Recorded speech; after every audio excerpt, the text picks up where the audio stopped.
Welcome back to the Power of Coffee. So, where are we now in the story? From the previous episode, or the previous page, we learned that Selma Rashid is a key to finding out what happened to Lamle. That is, if she had any boyfriend or any close friend who could have caused the concussion in a fight or struggle. And what do we find? We learned that Selma Rashid is out of town, but she left her phone behind. So when Detective Angela Gatton went tracking down her phone, her last known location, she found her phone at home. It was switched off. So that's where we are now in the story. So this is the next 10 pages to make the 150th page of the story. So let's continue with the story, The Power of Coffee.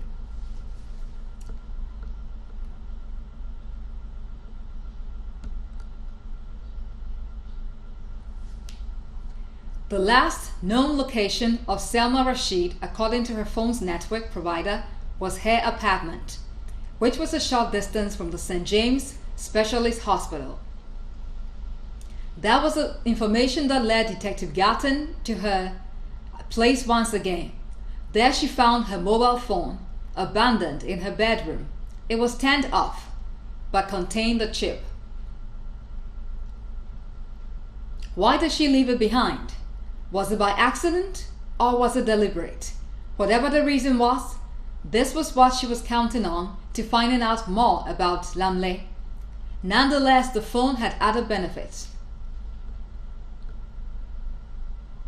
She powered it on and then began to scroll through the list of names in the contact section. There were about 50 of them, belonging to both sexes. Yet, there was no indication who was family and who was a friend. She scrolled through a second time. She scrolled through a second time, looking out for her surname, Rashid, but no one bore that name in the list. Damn, it would have been such a relief to just dial it up.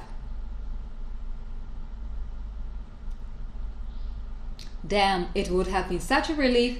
It would have been such a relief to just dial it up. To just dial up her closest relation and ask for her location. Now she had to do it the long way, she thought. But after a few steps away, with a phone in her hand, something came to mind. She could still track down a relative of hers, the easy way, by inquiring from the hospital. It was a general practice in most institutions that an employee would have to state his or her closest relation in case the employer needed to contact someone concerning him. She smiled on realizing this and then left the place. Selma's employee profile was on the hospital's database, which Dana had access to as the administrator of the facility. After a few minutes of search, she found information on Selma's closest relation, her sister, Heather. There was an address and a phone number. Detective Gatton scribbled them down on a pad and then thanked Dana for her assistance, and then left to pursue her most significant lead in the case. Heather Rashid had lots of children, though none of them bore her DNA. She ran a nursery school, which she founded about 5 years ago.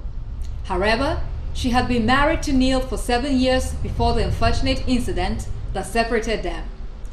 Naturally, she loved kids, but she probably couldn't have any of her own. After learning about Neil, Selma made up her mind to forget everything and focus solely on her sister. 2 days ago, she penned down a resignation letter on her sister's laptop and sent it right afterward to the appropriate authority at the hospital. Today, she's at the nursery school, playing with the kids, changing diapers, feeding those who can't eat on their own, and grinning realistically. She was yet to ask Heather for a job, but today she planned on doing so at dinner. Heather was the owner and manager and focused on the administrative side of running the school. However, she often joined the teachers and carers when there was nothing much to do. At lunchtime, Selma was feeding a child when one of the teachers came to tell her. At lunchtime, Selma was feeding a child when one of the teachers came to call her to Heather's office. She asked what the reason was, but the female teacher only told her that her sister wanted to see her. Subsequently, she left the child in her care and then left.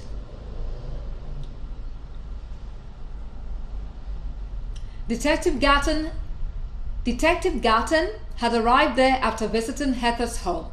She called her up when she couldn't find her at home and was subsequently led to the school. Okay, so now we know the Detective Angela Gatton has been able to track down Selma through her sister Heather, who was her closest relation, according to her information on the hospital's database. Selma entered the office smiling, thinking that she could inform her sister about her career change. When she saw the policewoman, she stopped for a moment and then stared at her sister, as if trying to guess what was happening. Hello? Selma Rashid? I'm Detective Angela Gatton of the Toronto Police Service. I'm here to talk to you about your colleague, Lumley. Angela said, after she stood up to face her. Selma stared at her for some moments before responding in a soft, composed tone. You think her death was suspicious? Angela gently smiled and replied, maybe. I learned you two work together at the operating theater. Is that correct? Yes, Selma replied, and then added seconds later. I'm a bit busy now, so could you come back some other time? I need to go. Consequently, she began to walk out of the place. Wait!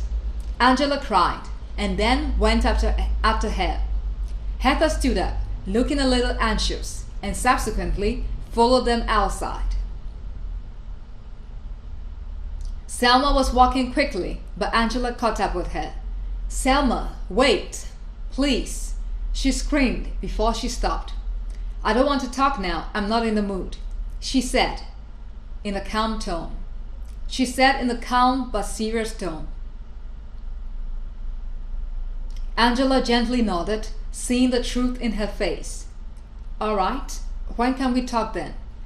Lumley's family need to know what really happened to her. Her sister has come all the way just to find that out.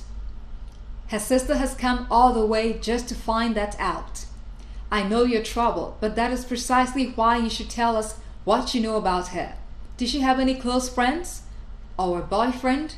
Was there someone who could have hurt her in a way? Angela said, sounding emotional. Selma was looking away as they stood together. She didn't look anxious, but she was thinking quietly about what Angela was saying. Moments later, Heather arrived, and Selma glanced at her.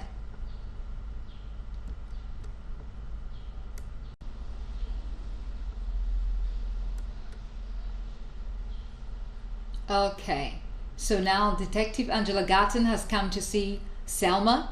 Okay, she managed to track her down through Heather, and Selma doesn't want to talk about Lumley. Okay. Heather walked up to her and then gently embraced her. They held on to each other until about 2 minutes later, when Heather whispered something to her, and then she was ready to talk. Angela sat outside with her on a bench. Under a large wooden plant. Selma told her what she knew about Lumley, that she was a colleague and friend at work, and she had no knowledge of her personal life or the people within it. Angela prodded her to try to make sense of what happened. How could she have suffered a fall somewhere all of a sudden? Was there no possibility that someone attacked her? Selma was quiet for close to 10 minutes, and out of the blue she revealed something. I don't know if this is true, but a woman came in that day. She was in an accident, but she wasn't hurt, not physically. She had a child with her, a little boy, around 5 or 6 years old. Selma said, and Angela stared closely at her. Selma went quiet after that, pondering over the possibility that this woman could be behind Lumley's incident. About 3 minutes later, she resumed. I was there when this woman came in. I saw her, but I didn't see Lumley with her. Okay. So now the conversation between Detective Angela Gatton and Selma Rashid has begun, okay? And Selma is telling Angela that a woman came into the hospital with a child. She seemed to have suffered some near accidents. So that's where we are now. I was there when this woman came in. I saw her, but I didn't see Lumley with her. Some other nurses took her to the emergency ward because she was acting hysterical. She was crying, screaming for her son, asking where he was. It appears she was in shock. Angela gently nodded and then scribbled it down on her writing pad. Subsequently, she remarked, "Do you think Lumley went to see this woman in her ward?"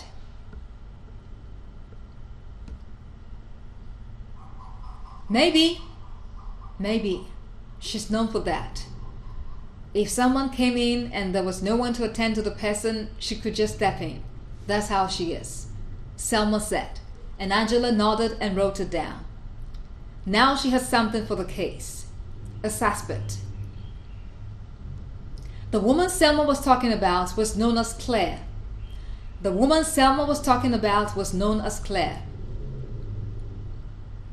That was the name she gave to the nurses who attended to her in the emergency ward.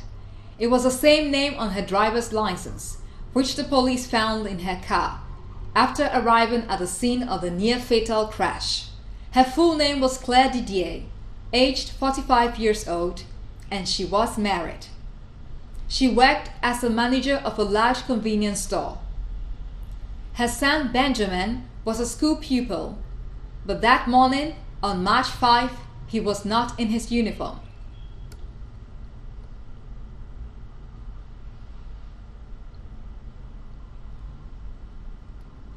The boy was at the back seat of her saloon car and secured with a seat belt.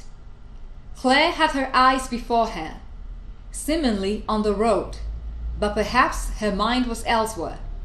She was driving towards an oncoming vehicle, and despite the driver's continuous hooting, she didn't change her course. The man swerved in time to avoid a headlong collision. When she came back, so now we have a suspect called Claire Didier. She's 45 years old, and we're on her story now. Claire had her eyes before her, seemingly on the road, but perhaps her mind was elsewhere. She was driving towards an oncoming vehicle, and despite the driver's continuous hooting, she didn't change her course.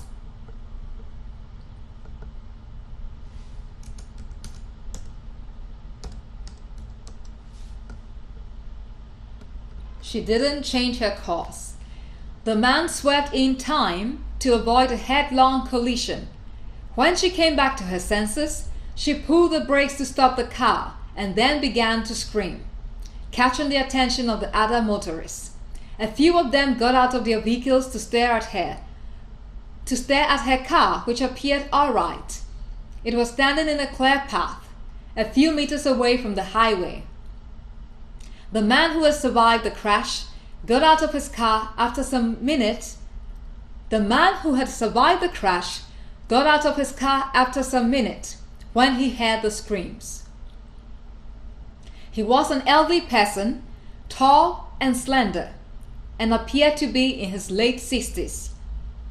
He ran towards her car.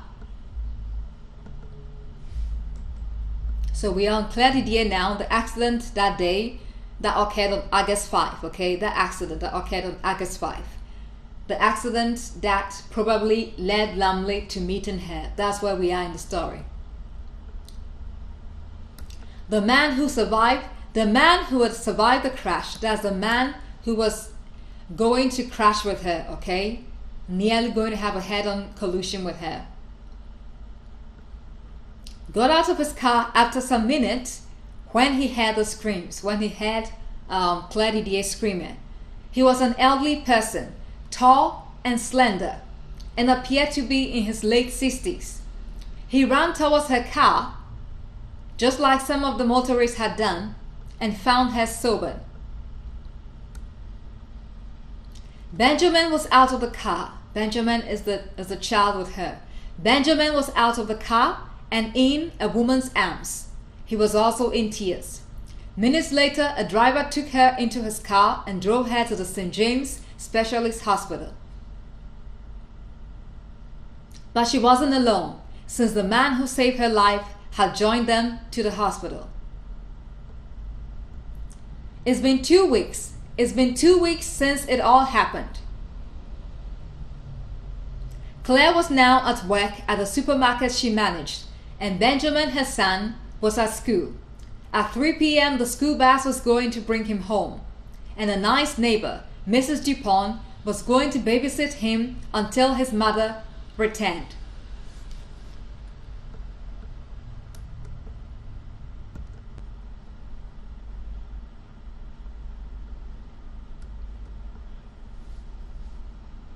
Okay, so now we're getting to know about Claire Didier, the supposed suspect in Lumley's death, okay?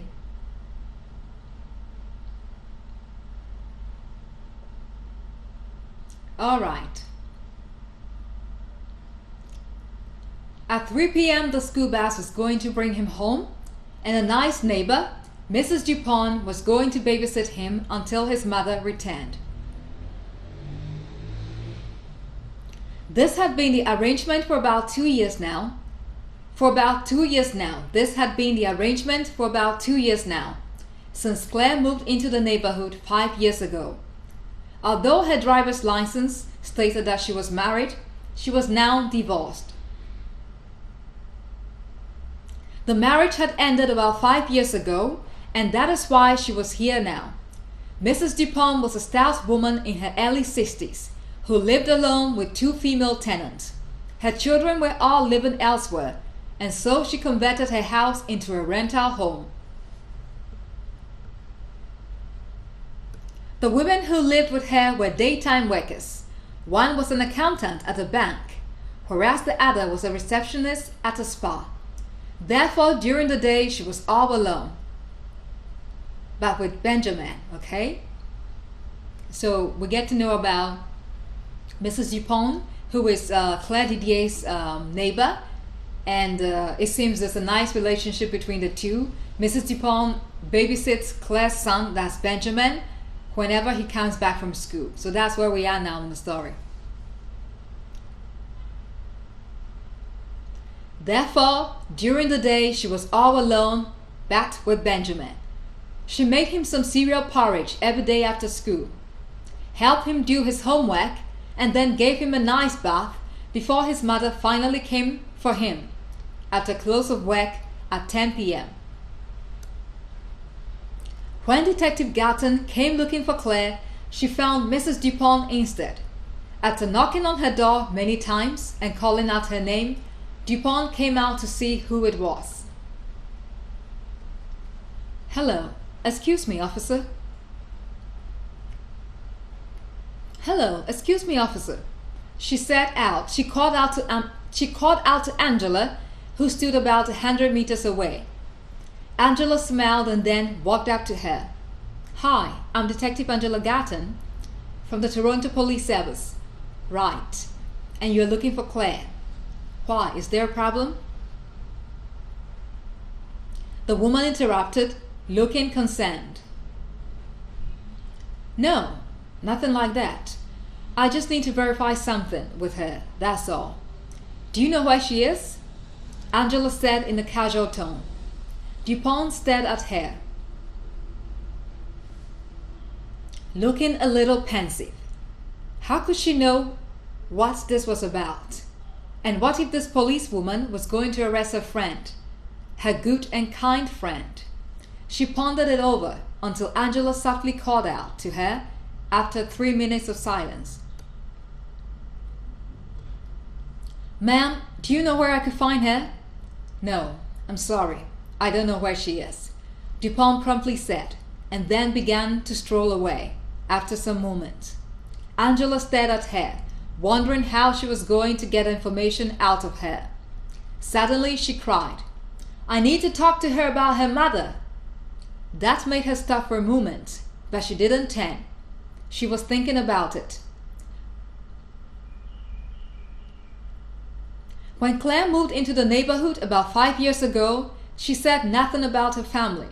She said nothing of her family, except that she was divorced and wanted to start a new life with her son. She never spoke about her estranged husband. Neither did she say anything about her parents or mother. After about 3 minutes, Dupont turned and faced her. "Detective, you don't need to lie just to find someone. I don't know what Claire has done according to you, but she's no criminal. I've known her for 5 years now. She's kind, caring, and sincere. And for that I can tell you where she is, because she's got nothing to hide," Dupont said, and 5 minutes later, Angela was off to meet her at her workplace.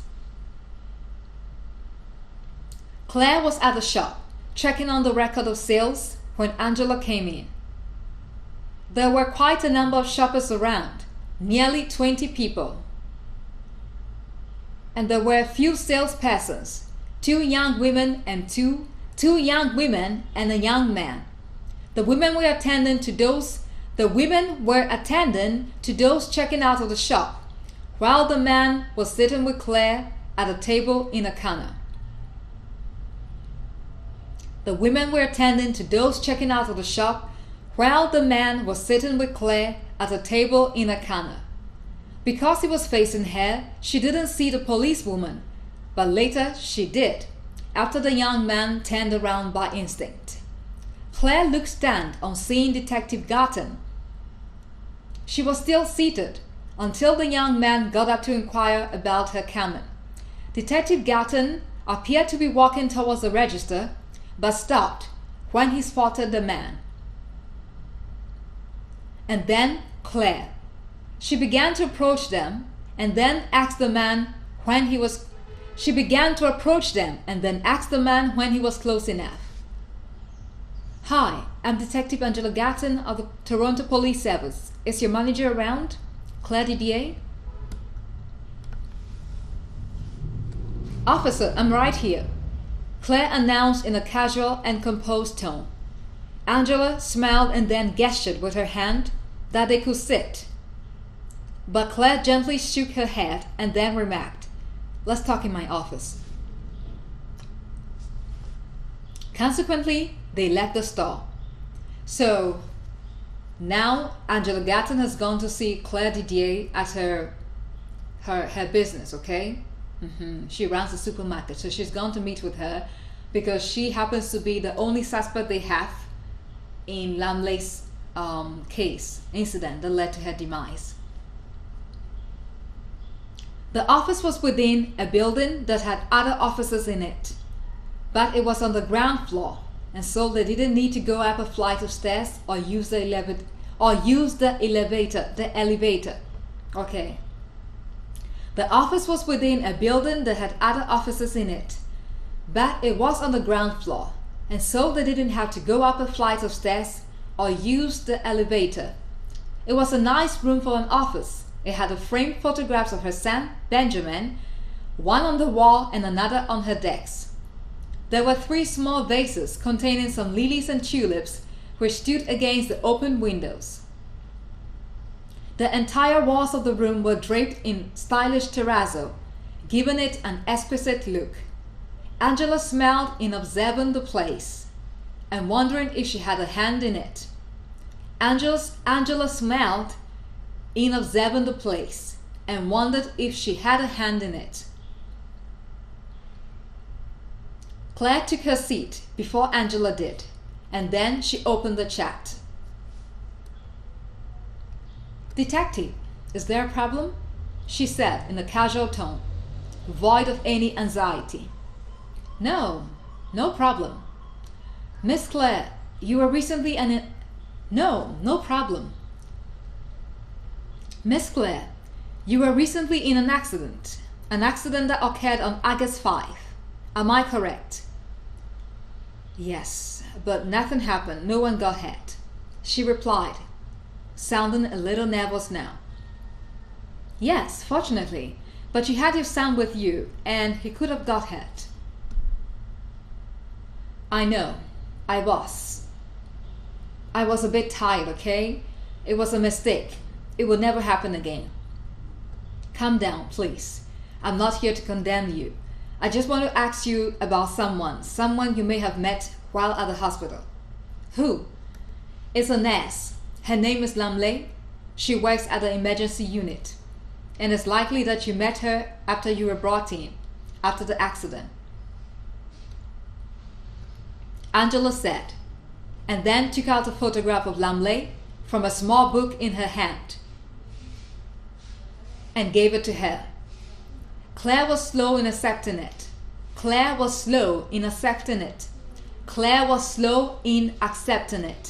And when she did, she stared long at it for close to 3 minutes before shaking her head. No, I don't know her, she remarked. Are you sure? She didn't come to your room to check on you? Angela said in a casual tone. Claire glanced at her and gently shook her head, and then moments later she said in a calm tone, Why are you asking me this? Angela went mute for a minute, thinking about an appropriate response, in order not to give anything away. She couldn't reveal that Lamley was no more, no. Else she might just deny everything, and then she would have lost her only solid lead in the case. Angela went mute for a minute, thinking about an appropriate response. That is after Claire Didier had asked her why she was asking her those questions, okay?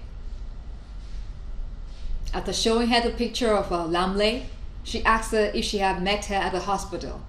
She said, no, I didn't meet her, but why are you asking me this? Okay. She couldn't reveal that Lamley was no more. No.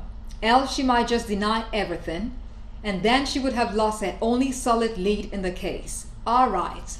So this marks the 150th page of the story, The Power of Coffee. At this point, we know that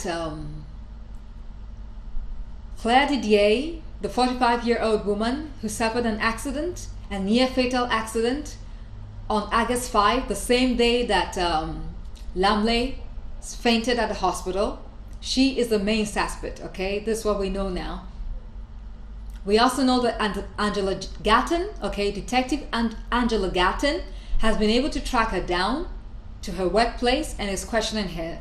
And now, Claire Didier wants to know why the detective is asking her if she has met Lamley, okay?